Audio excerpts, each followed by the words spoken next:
Šī vakara stāsts būs par zilonīti, kas palīdzēja lauvam Bonifācijam no jauna satikt zelta zivtiņu.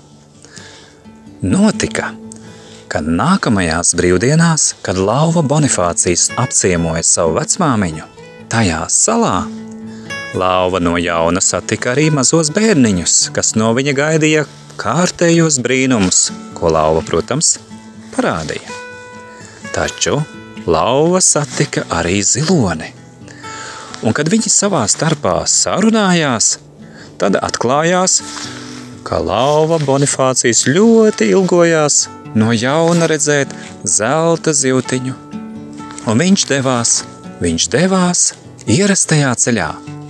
Viņa rokās bija spainītis, un viņa domas bija pārpilnas ar to, kā tas būtu satikt savu draudzenīti, zelta zivtiņu. Un viņš devās, bērniņi devās līdzi, un arī zilonītis čāpoja savus lielos soļus.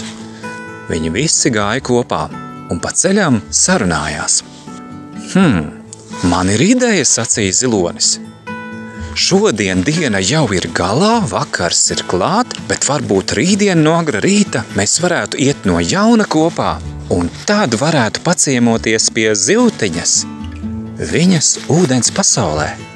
Tā ir laba ideja, sacīja Bonifācijs, un steidzās viņi visi katrs uz savām mājvietām.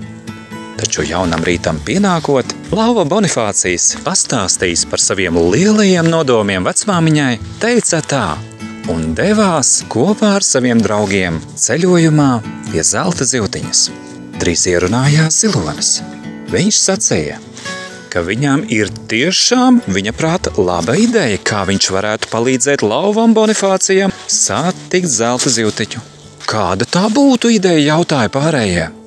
Lauvas un bērniņu acis ieplatās, un viņi gaidīja, kas gan zilonim ir padomā.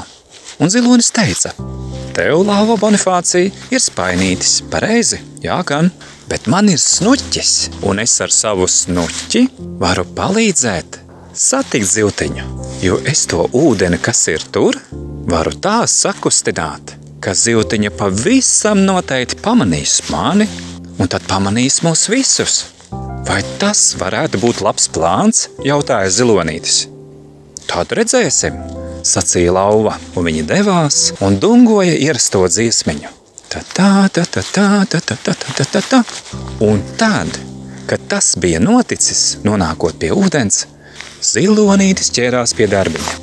Viņš veidoja tādus ūdens mutuļus, ka tik tiešām zelta zivtiņa palicās virs ūdens un sasveicinājās ar ikvienu, kas tur bija atnācis. Tā notika atkal redzēšanās, un viņi priecājās, un pēc tam, kad jautri diena tika pavadīta kopā, atkal pienāca vakars. Viņi atkal devās katrs uz savām mājām, un lauva priecīgs steidzās pie vecmāmiņas un stāstīja, cik brīnum jauka bija šī viņa brīvdiena.